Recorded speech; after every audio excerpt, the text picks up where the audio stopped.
Let's make a randomly generated piece of jewelry. First up, let's find out what type of jewelry I'll be making. Earrings. How many Potter USA tools must I use?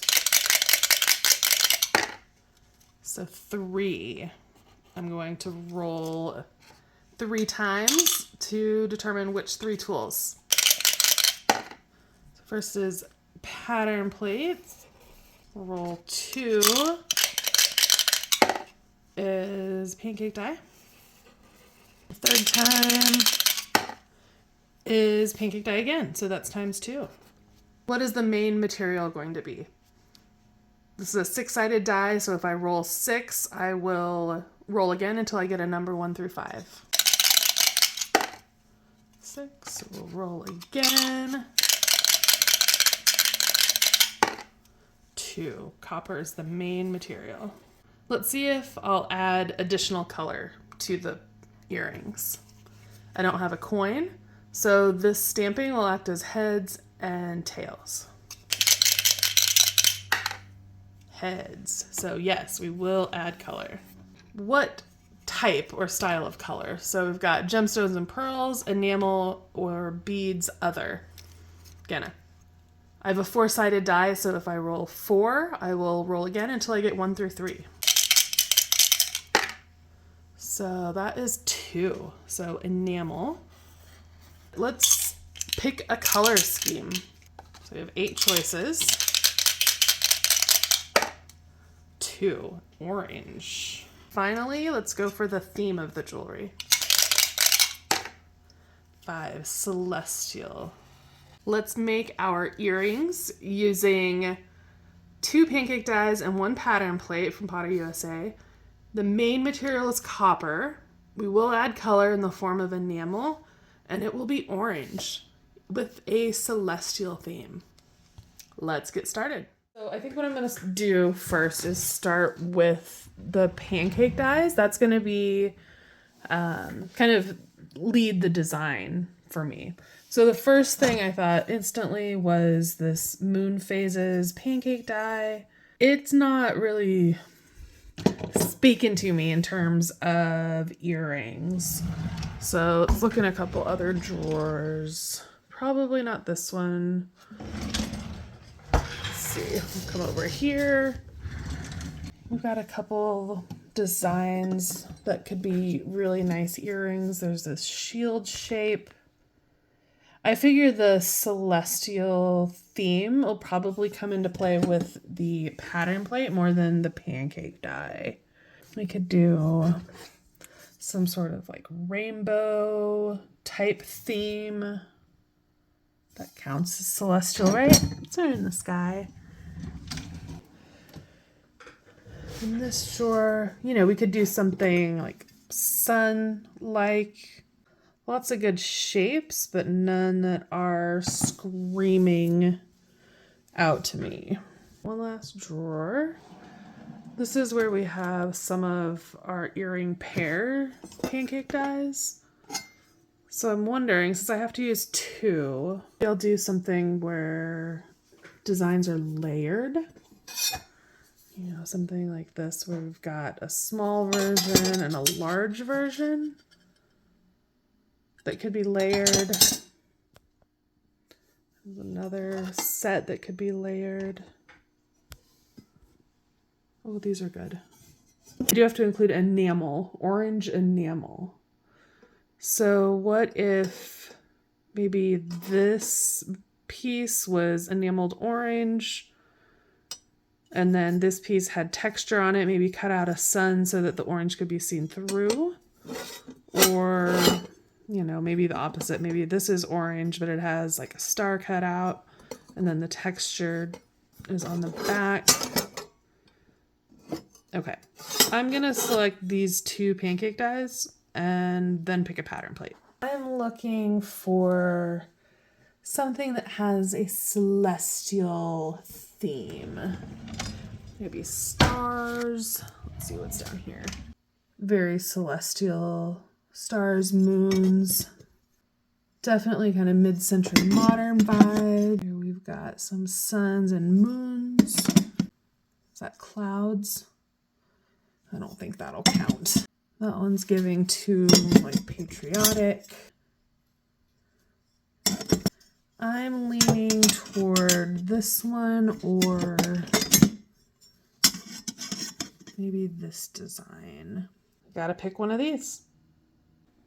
Here are the pancake dies, and now I just need to pick a pattern plate. I can only use one.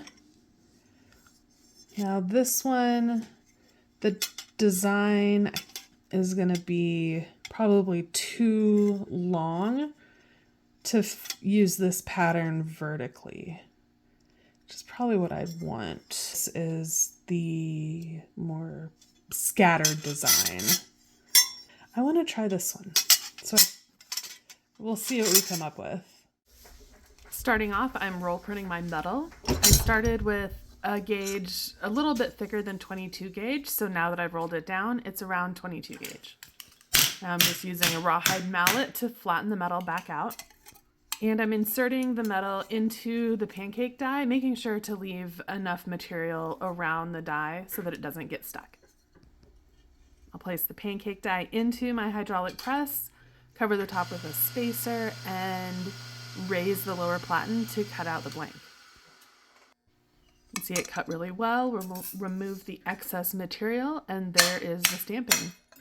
Use the mallet to pop it out of the die. And then we'll cut the second part. This is just the same process, but I'm using plain metal instead of metal that has a texture on it.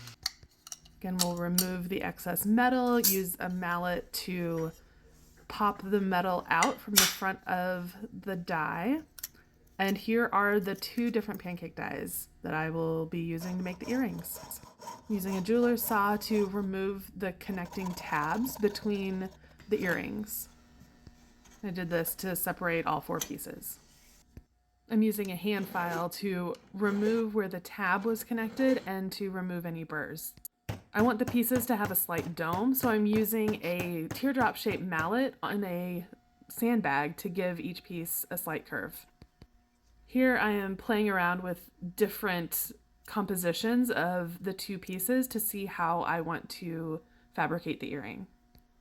This is pretty close, so I'm going to mark 2 spots on the top small piece for where I'm going to rivet the 2 pieces together. I'm using a scribe to make a divot at each mark. This is going to allow the drill bit to seat in those divots to drill directly at that location. I'll be using 20 gauge wire to rivet the pieces together, so I'm using, I believe, a 67 drill bit. That size makes the holes a tight fit around 20 gauge wire.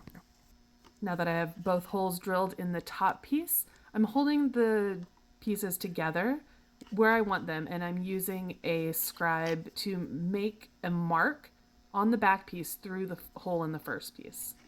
And just as before, I'm making a divot and then using that same drill bit to drill through at that divot. You only want to drill one hole at a time through the backplate when you're riveting. You want to make sure that the holes in the top piece and the bottom piece align. So I put a scrap piece of wire in the top holes, then I am marking and drilling a hole for the lower rivet, just the same way we did before. And now I test fit everything again with some scrap wire to make sure that the holes line up when placed together. Now we need to drill a hole at the narrow end for where the ear wire will go. I'm using the same size drill bit. You can use a larger one, but then I am using this tapered cone burr to enlarge the hole so that the 20 gauge ear wire moves freely, unlike where the rivets will be. Before choosing my enamel, I applied a patina to the back plate, and I'm sanding off the high spots so that I'll have a good reference when choosing color. I've got lots of colors to choose from, but this project called for orange. Now, warm color enamels don't play well with copper on their own. They turn that dark, muddy color at the bottom, you see? So let's take a look and see if maybe the opaque colors could look better than the transparents. I'm struggling pairing copper with orange enamel since they're so similar. but I'm going to go with this Woodrow Red. To make the orange show more, I am first covering the piece with clear transparent enamel. This is called Flux. I'm using my torch to heat each piece until that clear enamel flows, and I'm heating it to a bright red so that the flux, the clear enamel, absorbs all of the oxides. And now I'm sifting an even layer of that Woodrow Red enamel on top of the clear. This is going to allow that orange color to show up on the copper. I'm heating it evenly until the glass flows. Now that I have it enameled, I really don't like that I removed the patina from the high spot on the back plate. I think it will look a lot better if I go ahead and reapply the patina so that it's this dark kind of gunmetal gray. Now that's much better. I have balled up the end of 2 pieces of 20 gauge wire, inserted it through both layers, and trimmed it so that about 1 millimeter is extending from the back. I carved a divot in a piece of steel, and I'm resting the head of that wire in that divot to maintain the rounded shape while using a chasing hammer to begin to flare that rivet. I've partially set the first one, so I'm inserting the second wire, making sure everything fits, trimming the wire, and then I'm going to begin to set the second rivet. I'm just using that chasing hammer to slightly flare out the ends of the wire until it flares enough that the wire can't be pulled through the pieces of metal. And I'm double checking each piece, and now I'm going to go back and forth and tighten up both rivets completely.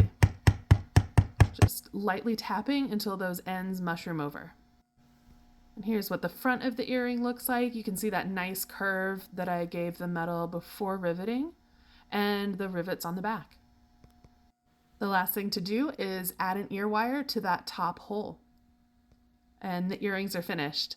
I think considering that the theme was celestial and the enamel color was orange, which is kind of a hard combo, I think these came out really well.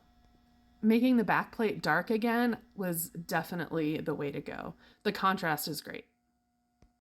Thanks for watching me make this randomly generated piece of jewelry.